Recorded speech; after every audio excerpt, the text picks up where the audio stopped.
This episode is brought to you by Hyundai. Think you know what an electric vehicle should be? Think again. From the charge time and range in the Ioniq 5 and 6 to the 601 horsepower Ioniq 5N, Hyundai is redefining what EVs should be. Learn more about Hyundai EVs at HyundaiUSA.com. EPA estimated 303-mile driving range for 2024 Ioniq 5 SE SEL limited rear-wheel drive and 361-mile driving range for 2024 Ioniq 6 SE long-range rear-wheel drive with fully charged battery. Actual range may vary. I was never really a runner. The way I see running is a gift, especially when you have stage 4 cancer. I'm Anne. I'm running the Boston Marathon, presented by Bank of America. I run for Dana-Farber Cancer Institute to give people like me a chance to thrive in life, even with cancer. Join Bank of America in helping Anne's cause. Give if you can at BofA.com/supportAnne. What would you like the power to do? References to charitable organizations is not an endorsement by Bank of America Corporation. Copyright 2025.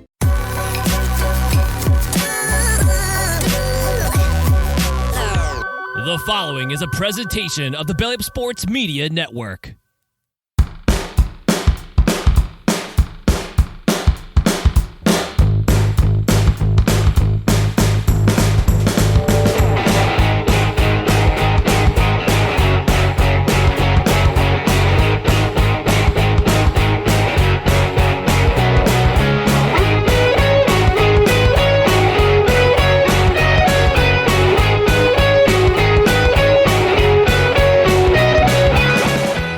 All right, it's Tuesday. We're live, and welcome to No Credentials Required, where you don't need a press pass to talk sports. We are proudly presented by Belly Up Sports. My name is Ryan McCarthy. I'm one of the hosts of the show, and to my right is a man who is not a face, nor is he a heel. He's a human being, Dustin Henry. Dustin, back in the office, back in the studio. I see. Yes, back in the studio. I am done broadcasting from parts unknown, at least for now. We'll see what the future holds, but you know this show is too important to me. You and all the cred heads out there, I can't miss the show whenever possible. I am here. But I am feeling good today. Got home, ate a quick little dinner, broccoli and ham with a little bit of Dijon mustard. Special shout out. I know a lot of people have a lot of feelings on Dano's, but I like some of their seasonings. The red pepper seasoning. I like it. Nice. Season the broccoli up with that. And, the sun is shining. It is light out past 6:30. And maybe I'm feeling a little happy and like spring has sprung, even though it hasn't fully sprung. We're getting close because baseball was played today. Was played today. And with that, how are you, sir? I'm doing pretty well. We had a, excuse me, I was, interested, rough afternoon at work, but it's okay. It's in the past. I'm focused on the now. We're going to talk a lot of baseball today. We're going to talk about some football. We're going to talk about our favorite athletes to wear the number 20 because I don't know if you saw from the title, Dustin. I'm big in fantasy baseball. I wanted to talk to you about this and how fitting we get to do it over the airwaves now, because I asked you if you wanted to come back last year because I had openings in my league, and you said I love baseball, but fantasy baseball is just a lot to manage. I appreciate the offer, but you ever so politely declined. So I guess we'll lead the show with this. What changed, Ryan? What caused you to don your virtual cleats once again? Don't get anybody with those spikes. Well, I'll tell you in just a moment. Before we do that, we got some business to take care of. And letting the audience know to follow us on social media, on Facebook, Twitter, Instagram, and the YouTubes. Just search No Credentials Required. Also, check out our other podcasts and articles on bellyupsports.com. On the podcast side, you can subscribe to the podcast wherever you find podcasts, including Apple Podcasts, Spotify, Spreaker, Amazon Music, iHeart, TuneIn, and Pandora. And also, don't forget to get yourself notified on Twitter and on YouTube. That way you know about show announcements. You know about when we go live, when we have clips, when we announce contests like the Belly Up Sports men's bracket contest, which is in the description below. I got to fill mine out. I've already filled mine out. I've got some ups. I got mixed in some upsets, and I think I got a pretty good national champion in my my bracket. So I won't. No spoilers. No spoilers. I won't reveal. You know what? You know what we'll do? We'll do this. Dang it!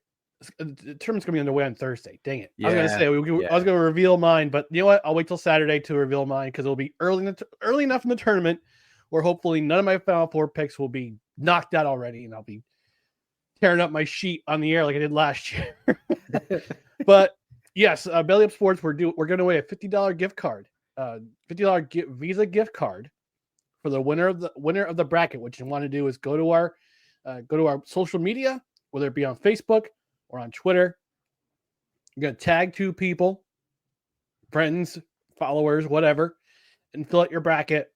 And also you gotta follow Belly Up Sports too. You gotta follow Belly Up Sports, and you're entered in. So join in and hopefully win some prizes. Also, rate, review, comment. If you're on the podcast side, rate, review, and comment. Leave us a 5-star rating. If you're on a platform where you can leave a nice review, leave that review and comment. If you're on Spotify, you can comment on every single episode, present and past. If you want to go back in the archives and listen, you're more than welcome to do that. And also, we're a live show Tuesdays at 6:30 p.m. Eastern and on Saturdays, 10 a.m. Eastern for the Saturday Brunch Edition, which is back in full effect for the spring and the summer. We've already got some comments rolling in. And Dustin, I know it's Tuesday and we got light outside, but I know you it doesn't matter when the sun goes down, it's always an appropriate time. Chime time is always at the same time. Indeed.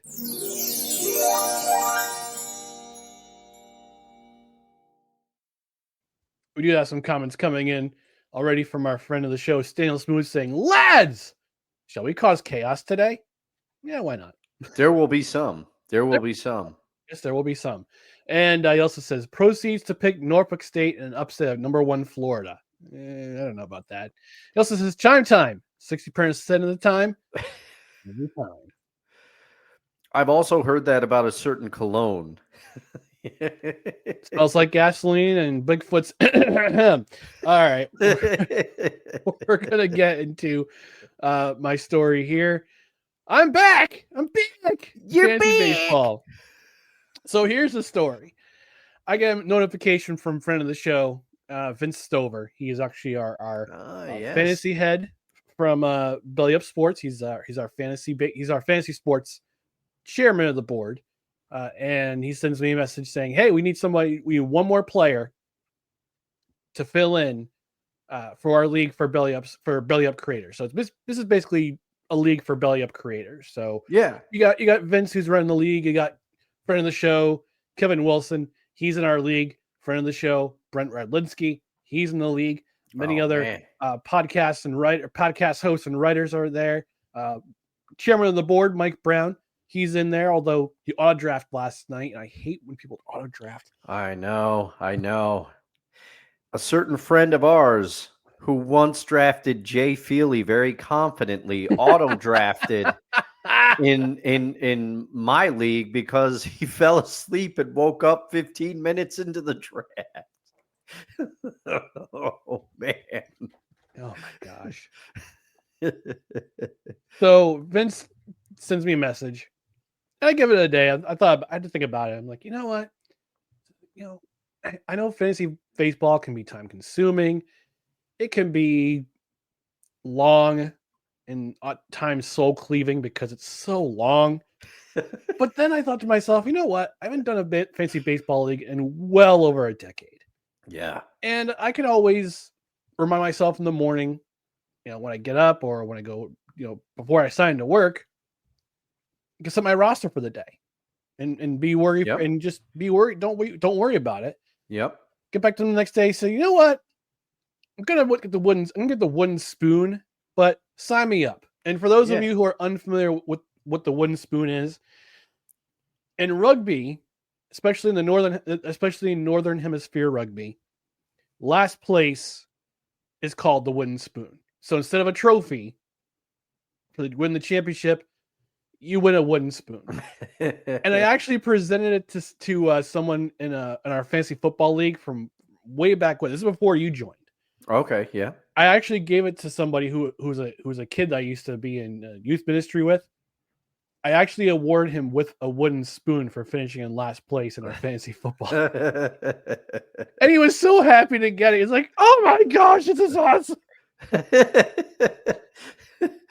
Took it in stride. Took it in stride. He's a yeah. good kid. I missed that kid. He's full grown adult now, but his family was awesome too.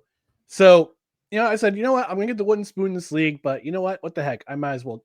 I'll do this. Let's join. Yeah. So he tells me the date of the fantasy draft, which was yesterday at 8 p.m. Eastern. And I'm like, St. Patrick's Day? Come on, man. Yeah, I did ours Sunday. And then I get an invitation from Mr. Wilson saying, hey, we're doing a live draft.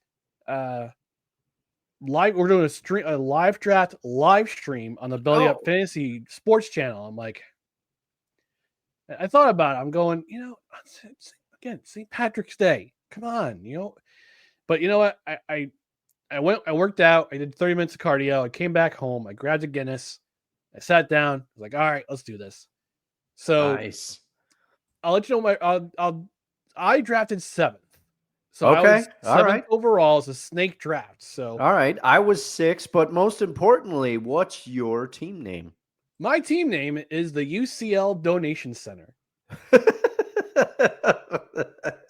And you know what you got to do, Ryan? And I got to donate my UCL to Garrett Cole. I'm not using it. Yeah, you can have it. Yeah. But also Ryan and everybody in the comments, be cool. Staniel, we won't tell him the next time that he's on Seahawks sessions with us either. Ryan, you got to start reading Kevin's articles and taking the players off the waivers that he suggests. You got to do it. Oh my gosh! I was. You know what? No, I might.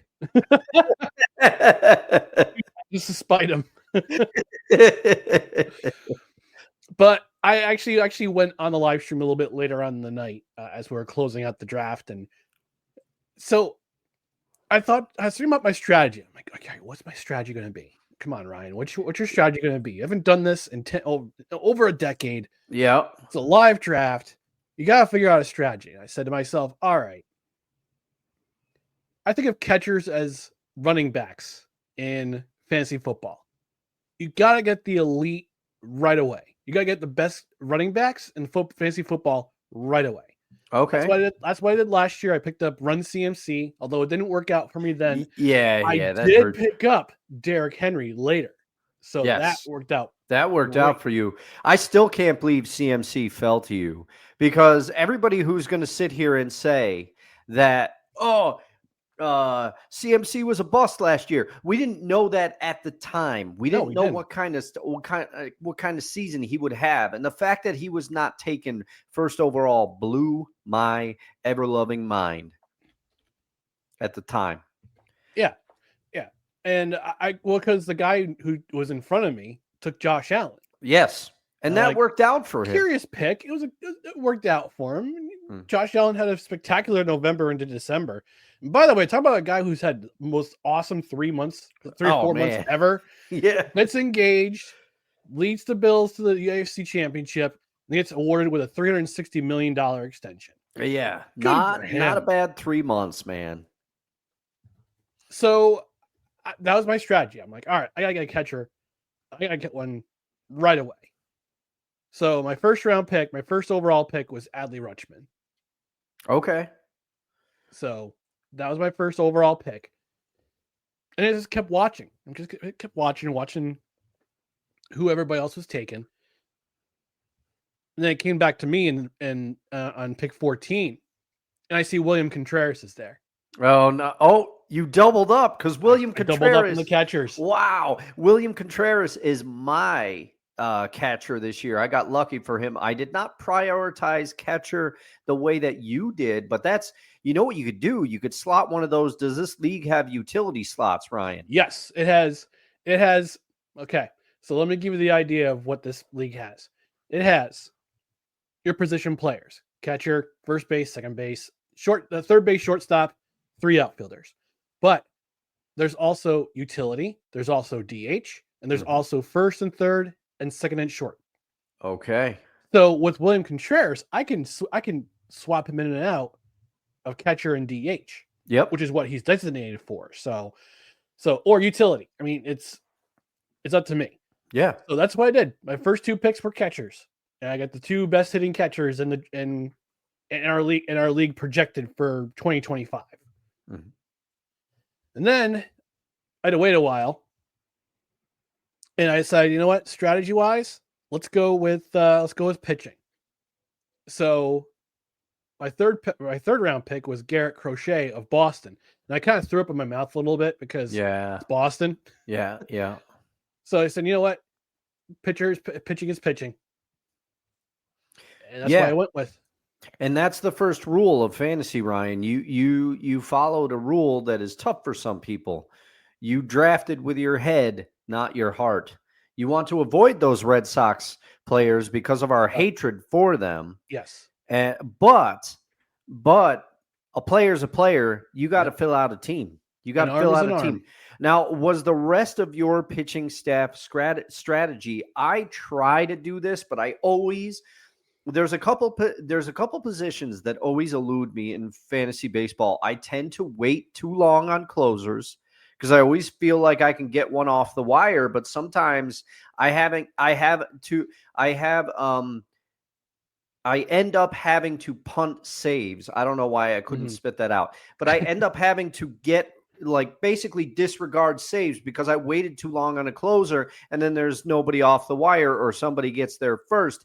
And then the other position that I always have trouble with is second base. I seem to wait too long on second base as well because I want to prioritize pitching. So I try to get 1 or 2 aces, and then the rest of my pitching staff is just kind of I don't want to use the term, but I believe it was Matthew Berry at ESPN when he was there. Stars and scrubs was how he approached pitching.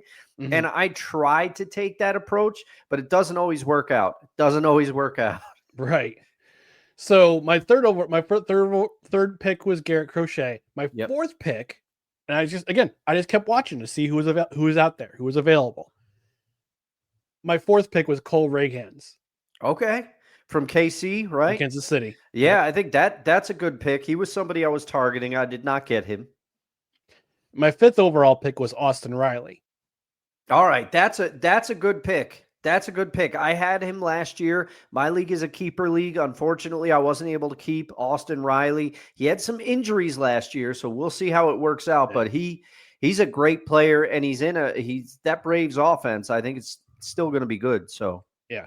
So then I took Austin Riley, then Willie Adames as my sixth pick, Jake Berger, my seventh overall pick. Then I finally picked my reliever at 8. I picked Robert Suarez from San Diego as my reliever. Then I started to kind of fill in the pitchers.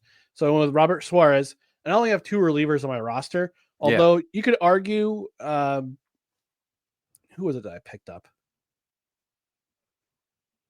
I didn't pick him up. Dang it. I forgot. Oh, man. No, I did. Lennon Raup from San Francisco. You could argue he's a 5th starter / opener. Yeah. He's a long reliever. So I picked him too. But Robert Suarez I picked up. Then Jared Jones from Pittsburgh. Yeah, I think that's a good pick. I like Jared Jones this year. He had a great start last year. Kind of took everybody by storm, and then he kind of came back to earth a little bit. But I think he's going to be good. And I took Jack Flaherty right after him. Mm-hmm. And then afterwards, I kind of filled in. I filled in a little bit here. So Matt McClain, then O'Neill Cruz, which I'm surprised fell to 114, which is where I picked him at 114 in round 12. Wow. Now, let me see. So in round 11, and I'm still a little bit sour about this. So round 11, the reason why I picked Matt McClain, because I was looking at outfielders, and I'm going, wait, Mike Trout is still out there. I'm like, in round 11, how's he still out there? Oh, I man. put him on my queue, right? Yeah. I'm like, all right, I gotta get Mike Trout. This is gonna be awesome if I pick up Mike Trout and he stays healthy the entire year. Mm-hmm. It'll be a great addition. Brent picks him up in round 11. Oh, man. Brent's a good baseball guy, though. You gotta watch. But the thing is, Ryan, without even knowing it, we have some similarities because what I did in my league was the same thing. I'm queuing up Mackenzie Gore. I forget what pick it was, but I'm like, I'm going to grab Mackenzie Gore because I think he's going to be okay this year. I think he's going to do well. But I was comparing him to Tanner Houck as I was going back and forth between these two pitchers. Comes up my turn to draft. I'm like, Mackenzie Gore is mine. I accidentally clicked on Tanner Houck instead because he was the last player that I had up on the screen. So I am now the not so proud owner of Tanner Houck. Yeah. But if it works out, you don't know. You don't know. Yeah, you have no idea. So that's why I picked Matt McClain in round 11 because I wanted Mike Trout because he fell all the way down to round 11. I'm like, I could get him as a steal, and Brent got him. Well, Brent was 10th, was the 10th to pick, so he got back-to-back picks. Oh yeah. Back-to-back is a tough position, but I kind of like it because you get 2 picks back-to-back, but then you have to wait so long. Yeah, so long. That was Mr. J. Feely himself. That was the position that he auto-drafted from because he was taking over ownership of another team. Yeah. So continuing on, Matt McClain, O'Neal Cruz, who I hope doesn't dislocate his ankle. Adolis Garcia fell in the 13th round, which was really surprising. Then Alec Burleson from San Francisco, St. Louis. And then I took a chance on 2 rookies for 15 and 16. I took Jason Dominguez at pick 147, 15th round. I have him as well. And I picked Kumar Rocker. Ryan, this is ridiculous because I also have Kumar Rocker on my team. Good thing he was one of my last darts. I like to throw a couple darts with the last couple picks on my team, and he's one of them. He's one of them. So we'll see how it works out. What I did was that during the live stream that I was on, I did some real-time research because I like to do that. During the show. Real-time research. And I was looking up rookies to watch for 2025 in Major League Baseball, article on MajorLeagueBaseball.com. Jason Dominguez was one of them. Kumar Rocker was the other one. And Kevin was really surprised. He says, I'm really surprised you picked Kumar Rocker. He's right down the street from me. I said, he pitched right down the street from us in 2022. Yeah. He's a member of the Valley Cats for about 2 seconds. Yep. Because I was mentioning the story about how he got selected by the Mets in 2021. Said absolutely no, this absolutely not. Then he went and signed with the Valley Cats for a couple of months to get his draft stock back up, and he was picked third or fourth overall by the Texas Rangers. And he had Tommy John surgery in 2023, and he had a couple starts last year. Yeah, when the Rangers were clearly out of it, got a couple starts, and he's projected to be on the opening day roster. I don't know what position he'll be in for the rotation, but you know what? Let's take a chance on some rookies. So Dominguez, then Rocker. Yeah, Kumar Rocker, he has not looked the best this spring, unfortunately, but we will see what happens. He's getting better. He's getting better from what I read. Yeah, you never know. And that's funny because I have Dominguez as well, and I also have Kumar Rocker. So and we both share Contreras as catcher. So I'm happy that we're in different leagues because it sounds like your team and my team could be running parallel paths. And a name to keep an eye on, Ryan. And now Kevin is in the chat in the comments as well. He is. But I keep your eye. Now he's going to be coming back, but he was great for the Marlins rotation until he got hurt.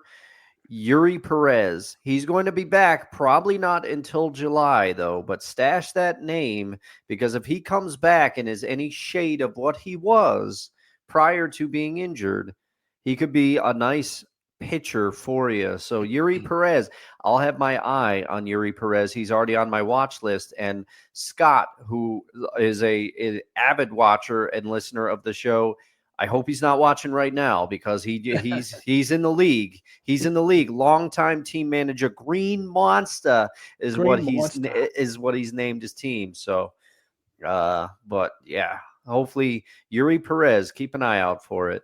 Yep.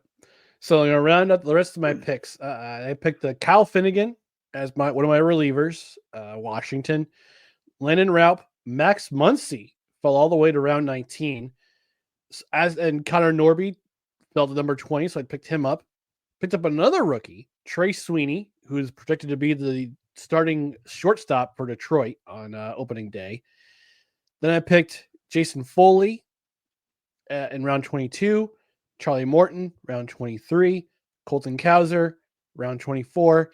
My final pick, and I was hemming and hawing about who to take because I thought about taking another arm, and I thought about taking Luis Hill.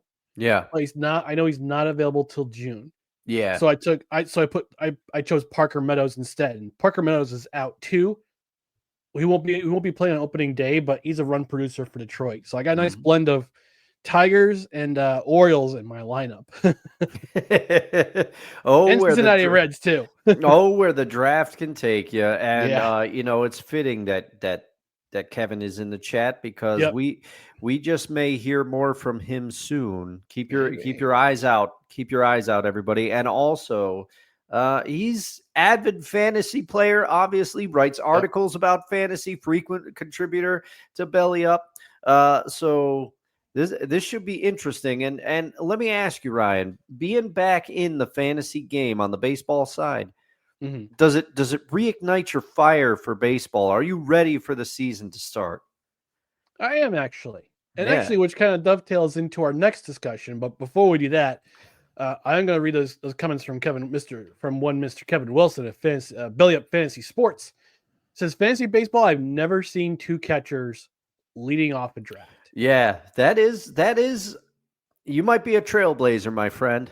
You might be a trailblazer, so. But those are not bad picks. If you're going to pick two catchers, those are pretty good ones.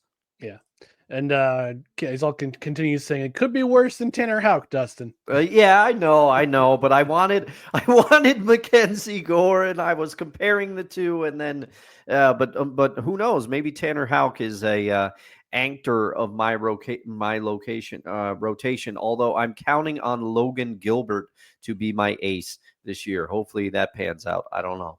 He also says Jason Dominguez was a player I was in on since the beginning of the year. Yeah. I mean, he struggled. I mentioned this on the live stream last night. I said he struggled a little bit trying to adjust to left field because it's not his natural position. Left field is not his natural position, so he's kind of adjusting to it. But he'll be all right. Yeah, I think offensively, he's going to do well. Yeah. Hopefully. So, speaking of reigniting my passion for baseball, and I'm sure others as well, opening day technically, started today in the series in Japan, which opens up usually around this time of year, when we see regular season games being played in Japan. This time it was between the Dodgers and the Cubs, who have a share of Japanese baseball players players of Japanese origin in these games. The Dodgers, we know well about them and how many, basically the entire 2022 roster of the Japan World Baseball Classic roster is now on this team. But it sparked the debate, and I'm going to talk about this because Brent, who stole Mike Trout from me, I'm going to tariff him the next time I see him. Oh, jeez. I say that jokingly, maybe. Yes. But he posted a question on his Twitter today for the 1420 Sports Bar podcast, and the question he asked was, is today, quote, opening day, unquote, or is that next week? And he wrote, I'll start next week. So the poll is currently up. Got about 13 hours left to check it out on the 1420 Sports Bar podcast Twitter page.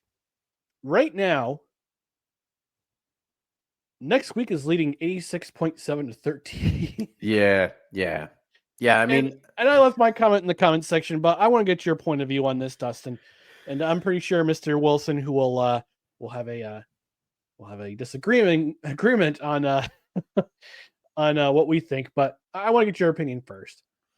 it's next week for me. Thank you. It's next week.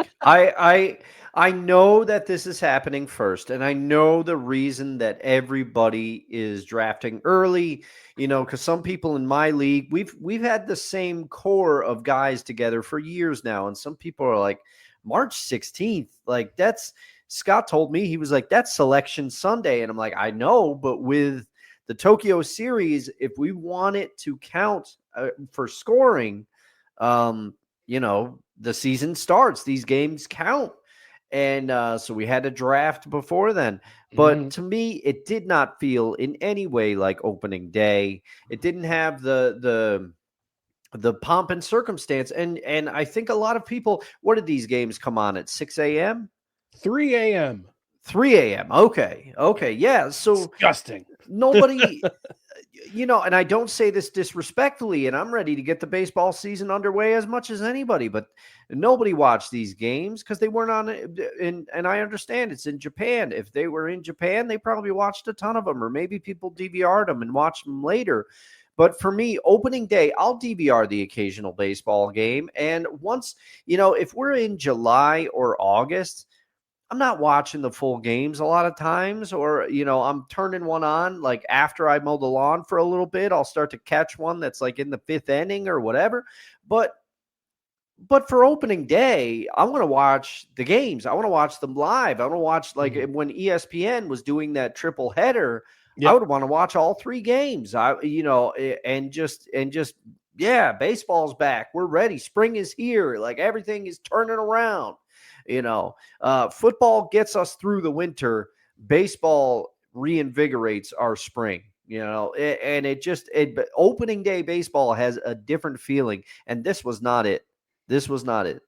No, I agree with you. And I actually commented on that post, on that post. And I said, anyone who votes today is either silly or a Dodgers/Cubs fan. Well, Kevin is proving your theory correct. He actually commented like right around the same time I did. And he says it's baseball and it counts and it's opening day. And he said, I'm part of the 13%. Yeah.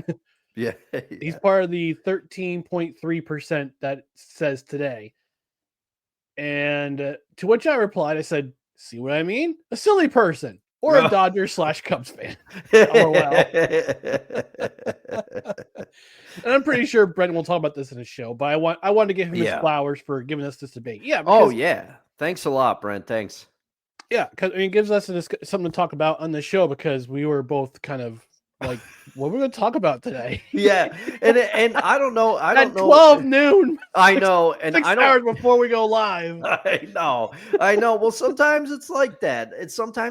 Also, I don't know about you, Ryan, but a little bit of an on-air production meeting. But we talked about doing an installment of the list, but that feels like a Saturday thing to me, mostly. Yeah, mostly a Saturday thing for sure. Sure. Because there's enough that goes on the weekends that we can talk about on Tuesdays. Yeah. Coming soon, we'll have a guest join us on the regular on Tuesdays throughout baseball season. So stay tuned for this channel. Stay tuned to the social medias. We'll let you know who that person is. And Mr. Wilson continues saying, first time I ever ate breakfast and watched a baseball game, it started at 5 Central, which is 6 Eastern, which is Eastern time is God's time there, Kevin. Just want to give you a heads up there. Oh man, I've never heard that one. I've heard West Coast, Best Coast. I've heard, which I will say, during the football season, I wish we were on the West Coast time schedule, because their early games come on at 10 a.m. I would have football with my morning coffee, and then the late games, our 4 o'clock games come on at 1 p.m. there, and then the 8 o'clock game is like dinner time for them, and then you got the rest of the night. That's pretty BA, man. I would be down for that schedule. I think I remember working with somebody who he said when he lived on the West Coast, when he lived in San Francisco, he said baseball season and football season were the best because like you mentioned, you get the early games, the 1 o'clock games at like 10. Yeah. You get the 1 o'clock games.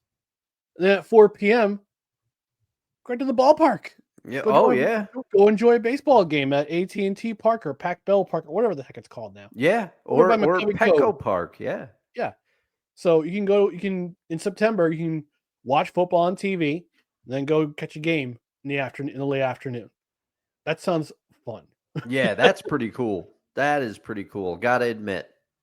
All right. Yeah, maybe I'll take back but the West Coast. All right, we're gonna take our network mandate commercial break. We come back, talk about some NFL news. We'll also reveal our favorite athletes to ever wear the number 20, since this is the 20th episode of 2025. So stand by and stay tuned for more No Credentials Required. Righteous Felon Craft Jerky is the official jerky of Belly Up Sports. For over a decade, Righteous Felon Craft Jerky has led the American meat snack revolution by concocting delicious, adventurous, U.S.-sourced jerky recipes for uncompromising carnivores across the country. With 15 different flavors to choose from, Righteous Felon has all jerky lovers covered, and by using promo code BELLYUP, you will get 15% off your purchase at righteousfelon.com. Do your taste buds a favor today and rip into a bag of Righteous Felon jerky. That's right, folks. Righteous Felon Craft Jerky. It's delicious. Get yourself some. And not only do they have the jerky, the craft jerky, they also have turkey jerky, which tastes like a Thanksgiving dinner. Has the air-dried African-inspired biltong. It's got those beef sticks, which are 100% beef or 100% pork. In the case of the street taco flavor. Unlike other competing beef sticks that are their primary ingredients, pulverized chicken. Oh man, gross.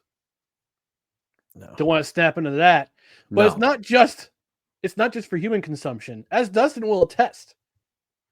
His dog nephew loves the Wild Ranger. Yes, he does. Treats. Yes, he does. And he will be getting those very shortly because he's going to stay with me this weekend, Friday into Saturday. So on the Saturday show, he just may make an appearance. Hey. And I'm going to be giving him those Wild Ranger dog treats. He likes the duck flavor. That's one of the ones I've got him. They've got varieties. And also, I was going to say, on the human side of things, the beef stick is how I like to enjoy my Righteous Felon. I've got to try more of the jerky, but I have beef sticks right in my cupboard in the kitchen, which you can't see here, but I assure you it's there. I'm going to have an OG after the show because I'm still hungry after dinner. I want a little bit of a snack, but I don't want to fill up on chips and all that kind of stuff. I'm trying to work on getting into better shape, a shape other than round. I know that's a dad joke, but here we are. And I'm not a dad, but I am someone who likes to imbibe with a little bit of Righteous Felon Craft Jerky, and it fills me up, and I don't feel bad about it. So OG, after the show, I've got a date with the OG Hickory beef stick. Yeah. Yeah, here's what you want to do, folks. You want to go to righteousfelon.com. You want to fill up your basket. You want to go to the checkout. You put 15% for 15% off your order. You're going to put Belly Up as your promo code in the checkout line. But that's not all. If you put $50 or more worth in your cart, you can not only use the promo code, but you also get free and fast shipping with every order over $50 or more. So you save yourself some money, not only on shipping, but also with that promo code Belly Up at checkout. Again, righteousfelon.com, promo code Belly Up at checkout, get 15% off your order and free and fast shipping for every order over $50. Continuing in the chat, Kevin Wilson saying, you live in Hawaii, game times really throw you off. Oh, man. I think they're 6 hours behind us. So a 1 o'clock start for a football game would be an 8 a.m. start in Hawaii. Oh man, that's some early morning football. That's like Early morning football. that's like the European games for us Yes, when they that's do like, that. yeah, it's like when I watch the Six Nations rugby, and Ireland's playing somebody. And it's a 10:30 game here, but it's 3:30 in Dublin. Oh man, okay. They're 5 hours ahead of us. Yeah, so it's a 3:30 start there. He also says the beef sticks are awesome. Concur. I concur. And actually, I just fell in craft jerky. I haven't given this to you in a while. You guys get the no credentials required seal of approval. There's puppers. Do you guys make fish jerky for steals? Yeah. I don't know. Maybe that might be something they'll have to get into. Maybe. All right. Even though there wasn't really any notable names to fly off the free agency market today, this week, I'm still going to play this element because it's fun. Oh, of course.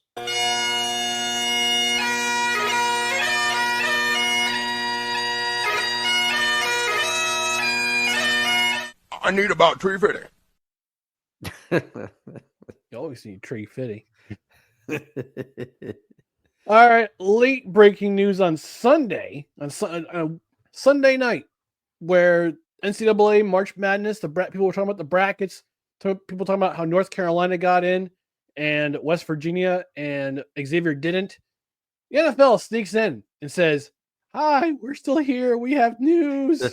Ja.Marr Chase and T. Higgins, each respectively, will stay in Pittsburgh. Excuse me, I almost swore there. Yeah. In Cincinnati for the long term. Both of them got paid. Yeah. And here's your money line here. Ja.Marr Chase, 4 years, $161 million. T. Higgins, 4 years, $115 million. Man, I like the 4-year term for both of them. I think 4 years is not too long. It's 1 year shorter than that 5-year extension that we talked about on Seahawks sessions that we were debating whether DK would get. We know how that turned out now. But I never thought Ryan, I don't want to make a habit of this on the show, but I have called out Mike Brown for being cheap multiple times now. And for once, he paid up and he extended his number 1 and 2 receiver respectively. I don't think you could argue that at all. The Ja.Marr deal had to get done. The closeness between he and Joe Burrow. Joe Burrow's their man. Joe Burrow is that quarterback. Joe Burrow, I think, is, even though they've had issues winning in the playoffs and things, Joe Burrow, he did take them to a Super Bowl, and Joe Burrow is elite. I don't care what anybody says. To have the start that Cincinnati did and have the defense, yes, they always start slow under Burrow. And yes, I'm going to overreact again next year when they do it because they look bad to start the year. They've done it the past 3 years now. But to the type of numbers that he was putting up, and the Bengals had a chance at the playoffs with a defense that was terrible this past season. So you had to keep this core together. Joe Burrow openly campaigned for it. And now he gets his wish, but now it does put some pressure on Joe Burrow and the Bengals because now Mike Brown can turn around and say, "Hey, you got to start delivering in the playoffs here and getting us some Super Bowl titles." But with a lot of their money tied up in Burrow, Chase, and T. Higgins, what are they going to be able to put around the Bengals, especially defensively? That's one thing that I wonder, because that unit needs to improve from last year if the Bengals are going to go anywhere. Yeah, and it's interesting that there's been no news about Trey Hendrickson being moved because he requested a trade. The Bengals have allowed him to seek a trade, but there has been no news about it. So I wonder if he is actually going to stay around now that Chase and Higgins are still there, even though they played completely different positions. Yeah, but I would say that it tells you, or this should tell Hendrickson that we got a winner. We got. I know we have some work to do on the defensive side, but we're gonna build around our offense first because that's what's going to win us some games. Yeah.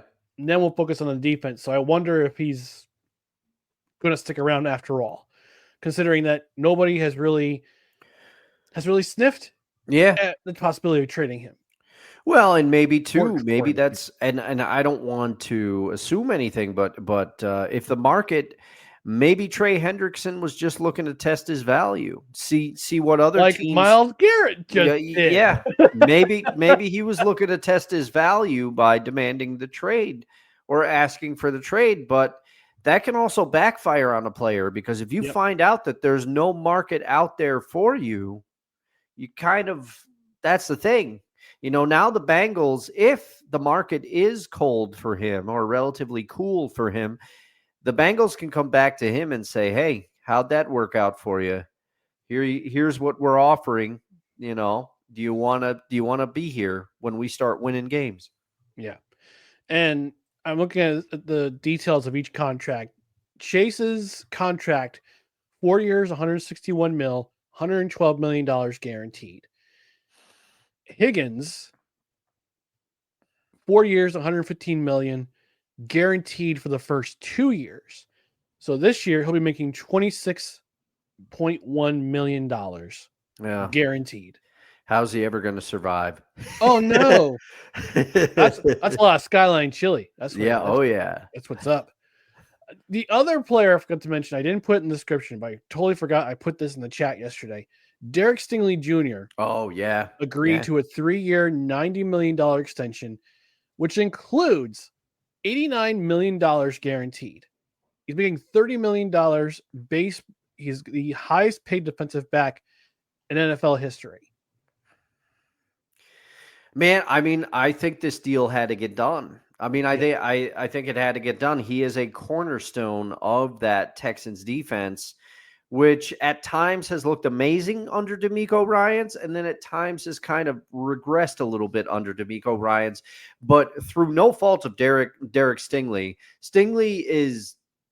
he's no doubt one of their best defensive players, and he's still young, which is why I think the Texans decided they had to lock him down, sign him to a long-term deal, and let's get it done. And I think he's one of the players that is talented enough to set the market at the position. But he's somebody that you had to lock down, I think. I agree. And that had a lot of Jets fans, myself included, on social media chatting about the value of Sauce Gardner because his rookie contract is coming up, as is Garrett Wilson's, as is Breece Hall's, as is Jermaine Johnson's. These guys are looking to get some money, and now with Stingley getting his deal, $89 million guaranteed. So $1 million of that is not guaranteed. You wonder if it's going to drive up the price for Sauce Gardner to stay in New York. Now, granted, last year was not his best year. Yeah, that's what I was going to say. I think a lot of that I think he was playing hurt a lot last year.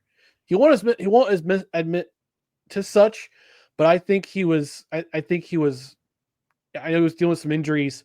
He was a scratch for some games last year, dealing with an arm or a shoulder issue. I think it might have been out a game where that's DJ Reed who was out with a concussion. But I know he missed some games last year. It wasn't his best year, and he'll admit to such. But his first 2 years have been phenomenal. So that's going to drop the cost. And if you're gonna extend your rookies, you extend them now. You extend them within their third or fourth years of their contract, because after the fourth year, you got to make a decision whether or not to exercise that fifth year option or franchise tag them. And one of these guys is going to get franchise tagged. I guarantee you. I think it'll be Breece Hall, because I know the running back market was reset because of Saquon Barkley's extension. And not only do you have Breece Hall also has competition in Braylon Allen. He's going to be competing for carries with Braylon Allen, and especially with this new offense that the Jets are going to be breaking out, supposedly with Aaron Glenn and the new coaching staff. So I'm just kind of curious to see if Sauce Gardner is going to be considered a cornerstone of this New York Jets team for years to come. They're going to want to get him on the phone very soon about a contract extension and getting him some money to stay in New York for the foreseeable future. Yeah, I mean, I would imagine they might have already reached out to Sauce, or you have to believe his representation has reached out to the Jets, because that's the way it works. When we talk about things, and this was years ago, Ryan, but when we talk about things now, I can't help but think back to that 30 for 30 documentary on the Orlando Magic, Shaq and Penny. Yep. And there's that scene where Shaq talks about he had a deal in place with the Magic that he was happy with. He called his representation. He said, get the deal done. I'm going to stay in Orlando. And then the Sports Center ticker went across the bottom, and he saw how much money Alonzo Mourning got from the Heat. And he goes, Mourning got that much? He called his representation back. He said, no deal. So, that's things like that happen for sure. So I imagine there's probably already been some talks on one side or the other about how they're going to move forward. But you mentioned it. The Jets will have decisions to make with some of their younger, more talented players. And I think you chose the right one as far as that might get the franchise tag and everything else, because he has competition, like you said. And as much as I am a massive running back fan, and I was campaigning all of the year before last where I thought that they were criminally undervalued and forgotten about, the running back shelf life is a short one relatively in the NFL. Mm-hmm. So. It is. Oh, I forgot to mention at the end of last week's show, actually, it was right after we went off the air. Joey Bosa was signed by the Buffalo Bills to Yeah. I was sitting there. I'm like, oh man, that's not going to age well. Where I'm like, go get him, and then I see that he got signed. And speaking of not aging well, I know you were saying on Saturday's program that the Seahawks, you're hoping Mekhi Becton would be joining the Seahawks. I know. An hour before the show. I saw that after the show. Let me Ian Rappaport comes out and saying, Mekhi Becton to the Los Angeles Chargers. Yeah. So let me just, here's my apologies for this sour week. Milk. Here's my apologies for this week. I apologize to anyone who listens and watches the show. Sorry about getting that wrong. And I'm sorry for my aged Bosa take.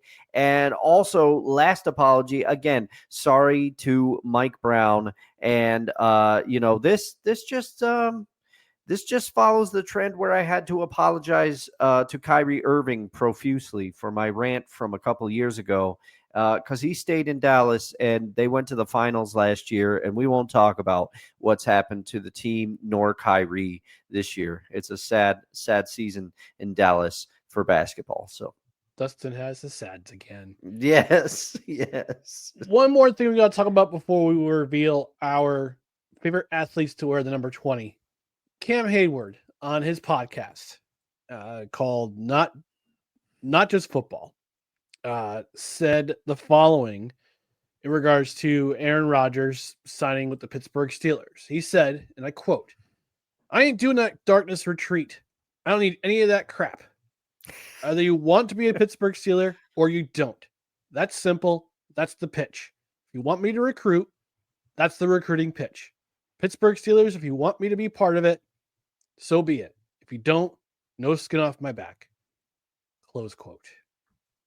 So I know we when we were texting each other this afternoon about the rundown, you asked, "Do you want to kick that hornet's nest about Aaron Rodgers joining some team?" Well, I'm only saying I hope they don't complete the meme. I hope he doesn't complete the meme with going to the Vikings. But what's your thoughts on Cam Heyward saying to Aaron Rodgers, look, you want to be here? Be here. If you don't want to be here, go kick rocks. We'll find somebody else.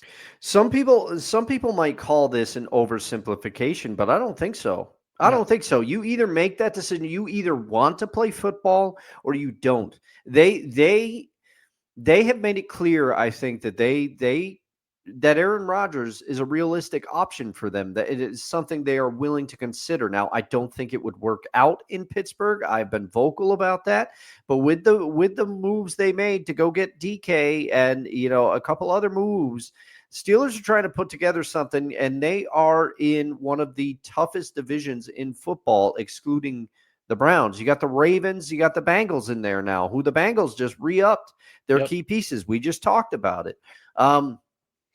But I think I kind of respect Cam Heyward for saying this. He's basically saying it's easy, Aaron. You want to be here or you don't. I don't need to sit here and wait for you to make a decision, because that's the thing, Ryan.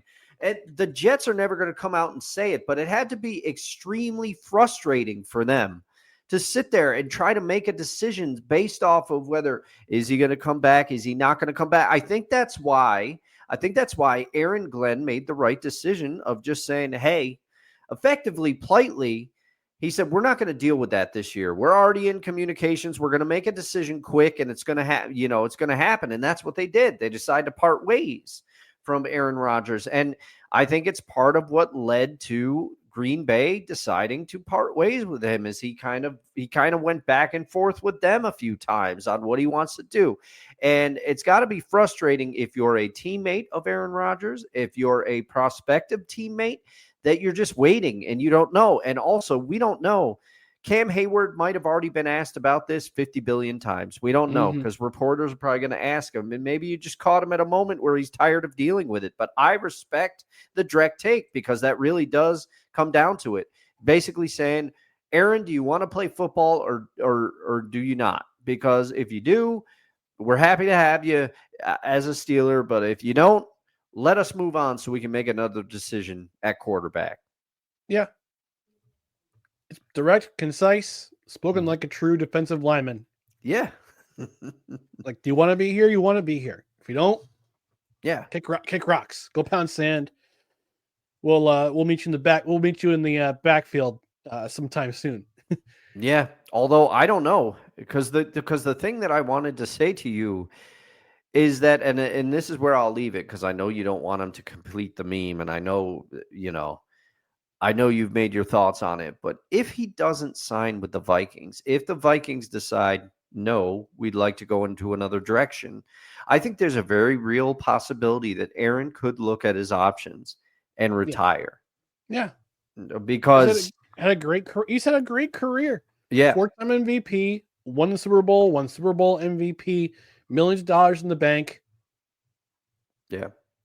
What do you need? What do you need beside the love of the game and also self-motivation? What do you need to prove? You are a Hall of Famer.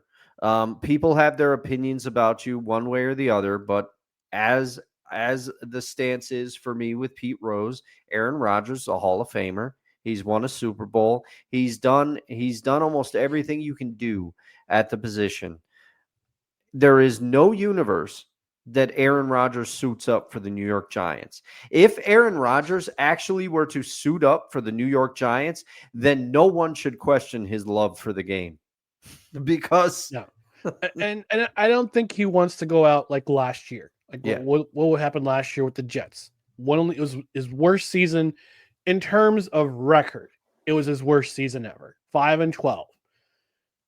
Still had a decent season statistically. He didn't throw that many interceptions. He still threw 28 touchdowns and over 3,000 yards passing in that garbage offense that Nathaniel Hackett ran. Yeah.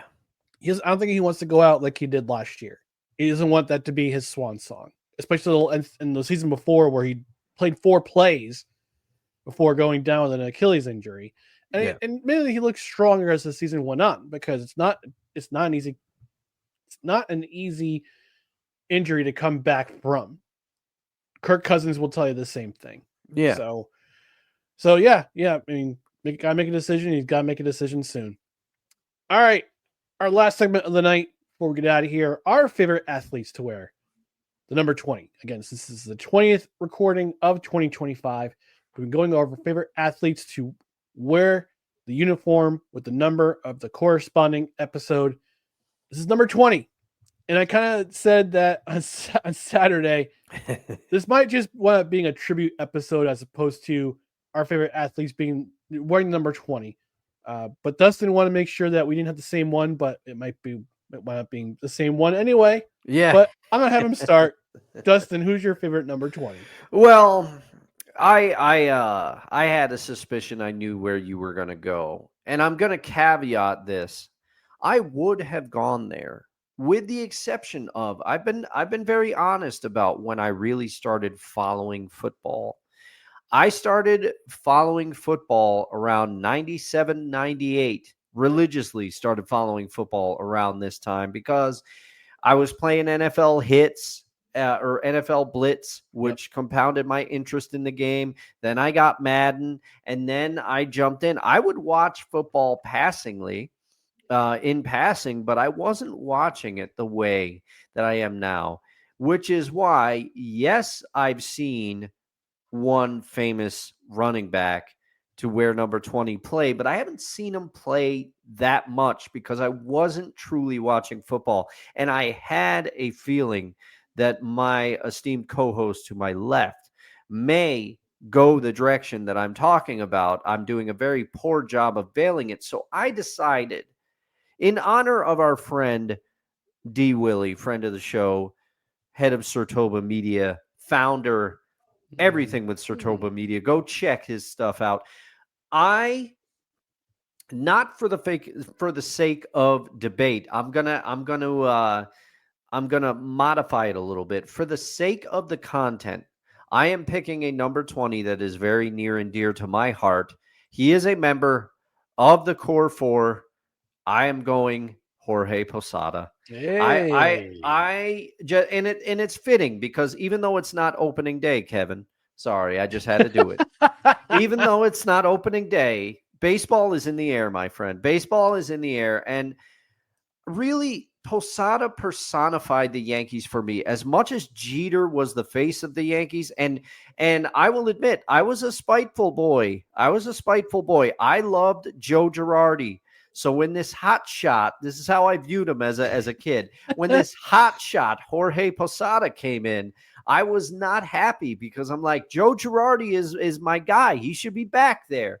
But I mean, Posada proved that he deserved the starting job. And he took it and never looked back for many, many years. I believe he played for the Yankees from 1995 to 2011. I believe was his career trajectory. But Jorge Posada he was part of a older era in baseball, and he kind of went into the quote unquote new era. He was like a holdover. Jorge Posada, everyone knows the story. Well, maybe everybody doesn't know, but Jorge Posada didn't wear batting gloves. And he was one of the ones, and people asked him, how do you develop the calluses? How do you keep your hands, from vibrating? And you can look up how he did it. But Moises Alou did it the same way, apparently. But Jorge, and I just always thought it was so cool how Joe Torre always called him Georgie when he was talking about. But Jorge, many clutch moments as a Yankee. He's a four-time World Series champion, 5-time All-Star, if memory serves. Yep. And he's also won the Silver Slugger Award. Jorge was a great catcher, but he could also hit. People don't give him, I think, the credit that they give Mike Piazza or other catchers, but Jorge, another famous number 20. Jorge was very good, and he just really personified the Yankees. That's how I could. He was a face of the Yankees. There were other Yankees that became more famous, but I'll never forget when that Yankees Red Sox rivalry was really, really going off in about 2003, 2004. Jorge was right in it. Jorge wasn't going to take any garbage from anybody. He wasn't going to be intimidated by anybody. Jorge bled pinstripes. I loved watching Jorge play. And next episode, you might get a glimpse into somebody else that I really loved watching play. The next few episodes could be very Yankee heavy. I'll just put it that way. But Jorge, for the sake of the content, he's my pick. Also, honorable mention to Eddie Belfour, longtime goalie, great, fantastic goalie. Love to watch Eddie play. I wasn't as familiar. I remember him most from Dallas back in the day. But loved watching Eddie Belfour play too, because I feel like I've been doing too much baseball on the show. But that's the way the cookie crumbles. And with that, Ryan, I turned it over to you so that we can extol another famous number 20, perhaps one of the greatest number 20s to ever play at his position. Take it away, sir. So before, I mentioned Mike Piazza, but he wore number 31. I forgot he wore. Oh, yeah. But here's a fun fact about Jorge Posada. He did not start wearing number 20. Oh, okay. Until the 1997 season, because these are the numbers he wore. In 95, he wore number 62. In 96, he wore number 41. He also wore number 55. Okay. And also, he wore 55 because I believe he might have been up and down from Columbus. In 1997, he started the year wearing number 22, but then transitioned to the number 20. Oh, okay. Which remained his number until 2011. All right. Yeah. No, I barely remembered any of those other numbers. I mean, clearly I didn't. Thank you, baseballreference.com. Yeah. So my favorite number 20, and Dustin alluded to this, and we talked about him about a year and a half ago when we both watched his Amazon documentary. It's Barry Sanders. I mean, come on. It's the one guy everybody thinks of with number 20. And Dustin went with Ed Belfour. He did wear number 20 when he was in Dallas. He wore number 30 when he was in Chicago. Oh, with the Blackhawks. Yeah, that's probably what he's better known as. Okay. Yeah, all right. but he wore number 20 and won a Stanley Cup with the Dallas Stars in 1999. Don't mention that in Buffalo. But yes, the Barry Sanders, who in college did not wear number 20. He wore number 21. That's right. Yep. And watching him play in that Heisman season in 1988. It was 1988, I believe. When he ran for 2,000 plus yards, so many touchdowns. Like, you knew this guy was going to be special. And Detroit drafts him, and it's just a rocket launching right from the get-go. Yeah. Right from the get-go. And this guy, you've seen him on highlights. You've seen him on all sorts of highlights. You've seen his amazing runs. Not the fastest guy. Not necessarily the fastest guy in the world, but when you put him on turf, he was like, he was just so agile with the moves he made, eluding so many defenders. And the reason why you see him do that so often is because he played flag football. Initially, when he was a kid, he played flag football. Mm-hmm. And the way that's why he did all those moves of just juking and jiving, getting away from defenders, is because he learned that playing flag, other kids trying to get his flag. Man. Natural ability too, man. And just vision, uncanny vision and persistence. Incredible. Yeah. Incredible. Only 5'8". Listed at 5'8", 203 pounds. But had this remarkable career that ended way too soon. Yeah. Because the Detroit Lions wouldn't do anything to help him. And especially after when they fired Wayne Fonts, he's like, nope, I'm done too. Yeah. I'm done too. I've had enough. But here's his stats. 3,062 rushes. 1,269 yards. He finished his career with 99 rushing touchdowns. But he also had, how many receiving touchdowns did he have?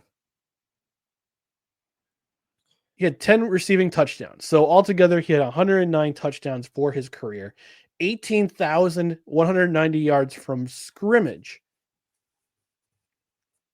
And if you calculate his stats for today, in a 17-game season average, he would average nearly 1,700 yards rushing. Adjusted for a 17-game season. Oh, man. And it was just crazy to see what he would do on the field because he's, again, you see the highlights. He only played for 10 seasons. He played from 1989 to 1998. And he's in the Hall of Fame for a reason. He's in the Pro Football Hall of Fame. I bet he was a unanimous decision, first year ballot. 10 years, all 10 years, he went to the Pro Bowl. 6 seasons, he was an all pro. Won league MVP in 1997. Was Offensive Player of the Year twice. Won the Rookie of the Year in 1989. 2-time Burt Bell Award winner. His accolades are ridiculous. And you ask anybody from the city of Detroit, you say Detroit Lions, unless you're of a certain age, you're always going to say Barry Sanders. Barry Sanders. He was that team's identity for so long. And that's not to take away from any of the players that were there. You know, they had some good receivers, and in the documentary they talk about, you know, the quarterback was underrated for Detroit, better than people gave him credit for. But in that era, the focus of the Lions was Barry Sanders. Mm-hmm. Anytime he was on the field, you had to account for Barry Sanders. You had to do everything you could to try to stop Barry Sanders. It was all about Barry Sanders. Yep. Also led the league in rushing 4 times. Led the league in rushing touchdowns in 1991. That 1997 season, he ran for 2,053 yards. And I said this in our Thanksgiving show a couple of years ago when we talked about this documentary. Yep. The one thing that sticks in my mind from that season, when he got the 2,000 yards mark, he did it against my Jets. In a game that was the most torn I've ever been for a football game ever, was that game, Week 16 in 1997, because he was close to the record, but the Jets were close to the playoffs because that was Bill Parcells' first year as head coach, and they had to win to get in. Well, the win gets him help to get in, but I was sad, but I was also happy because I got to see history for the first time. Because he was the first to rush for 2,000 yards since O.J. Simpson in 1973. And I got to watch it live. And that was one, and it's been done a couple times since. We saw it. Jamal Lewis did it a couple of years later. Terrell Davis did it. Also, it was Terrell Davis, then Jamal Lewis, then it was Derrick Henry. And last year, we saw Saquon Barkley do it in 16 games. Mm-hmm. So we've seen 2,000 yards. 2,000 yards was an impossible benchmark until Barry Sanders broke through, and it's been done. It's been done 4 times since. Yeah. Or sorry, 5 times since. Chris Johnson. Oh, yeah. CJ2K. Yes. Yeah. Wow. That's a blast from the past. Yeah. The 2,000 yard club is, I'm sorry, Eric Dickerson. So yeah, Eric Dickerson. 2,000 yard club. O.J. Simpson, 1973, did it in 14 games, ran for 2,003 yards. Eric Dickerson, 1984, which is still the benchmark for NFL not for professional football, because it was Herschel Walker has the official professional record with over 2,400 yards or 2,200 yards rushing. Eric Dickerson, 2,105 yards. 1997, Barry Sanders, 2,053 yards. Terrell Davis, 1998, 2,008 yards. 2003, Jamal Lewis, 2,066 yards. Chris Johnson, 2009, 2,006 yards. I forgot about this. Adrian Peterson, 2012, 2,097 yards. 2020, Derrick Henry, 2,027 yards. And then last year, Saquon Barkley, 2,005 yards. It's unbelievable. Barry Sanders to me, and I think too, I'm probably repeating myself from that Thanksgiving episode a few years ago. I'm excited to see what we'll do for our Thanksgiving episode this year, by the way. Yeah. Tune in. It's always a good time. But he will always be the case of what if for me, because he could have played. There is no debate. He had a lot left in the tank. He's just frustrated. He was frustrated and he lost his passion for the game a little bit. Happens. You know, he lost his smile, as it were. Yes, I did bring it back. But you know, he could have done it. And I think I could be misremembering this, Ryan, but Emmitt Smith, I think, even admits that had Barry Sanders played, he would have broke the record first. You know, he would have surpassed Peyton first. And a little, you know, again, the Jets and the Seahawks, they're two teams that are not usually linked, but we both had to watch running backs make history against our respective teams, Ryan, because in 2002, Emmitt Smith's Cowboys opponent, the Seattle Seahawks. And did Chad Eaton say to Emmitt Smith, "Not today"? Yes. And did it happen? Yes. So that's I don't know if it was Chad Eaton or Chad Brown. It was one of them. I gotta go back and look. But one of them said that, and Emmitt broke the record that day. So everybody remembers Emmitt Smith as a Cowboy, not as a Cardinal. Yep, that is true. So Herschel Walker ran for 2,029 yards in 1985 with the New Jersey Generals. With my New Jersey Generals.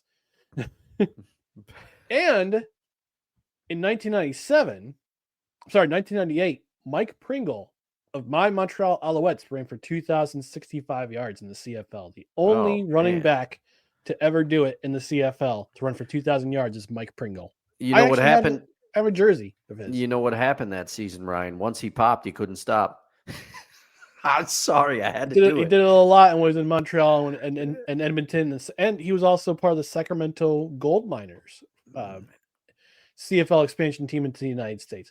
That'll be a different podcast. But before we get out of here, comment from Sig Diggy, our friend from Norway, friend of the show, saying good morning, good afternoon, good evening, and good night. Thanks for tuning in a little bit later in the show, but that's okay, Sig, as long as you tuned in. That's all that matters. All right, we'll be back on Saturday for the Saturday brunch edition of No Credentials Required. Before that, just want to remind you about our social media channels. On Facebook, Twitter, and the YouTubes, just search for No Credentials Required. And also, check out other podcasts and articles on bellyupsports.com. On the podcast side, don't forget to subscribe to the podcast wherever you find podcasts, including Apple Podcasts, Spotify, Spreaker, Amazon Music, iHeart, TuneIn, and Pandora. And also, go ahead and hit that notification bell. Get yourself notified on Twitter and on YouTube. That way you know when we're live. That way you know when we have show announcements. You can also check out other social media channels for those two. But Twitter and Facebook, those are the ones you want to hit that ding-a-ling bell to get yourself notified. By the way, I forgot to mention this at the top of the show, but I did some research the other day while I was uploading our last episode from the Saturday Brunch Edition. And I gotta say, last year I thought was a great benchmark with over 2,000 downloads. It's mid-March. We've already had over 1,000 downloads for 2025. Oh, man. So thank you, audience. Yes. Thank you to everybody who takes the time to listen to the show every week, whether you're a podcast listener, whether you're an audio listener or a video watcher, wherever you're watching. Thank you very much, or listening.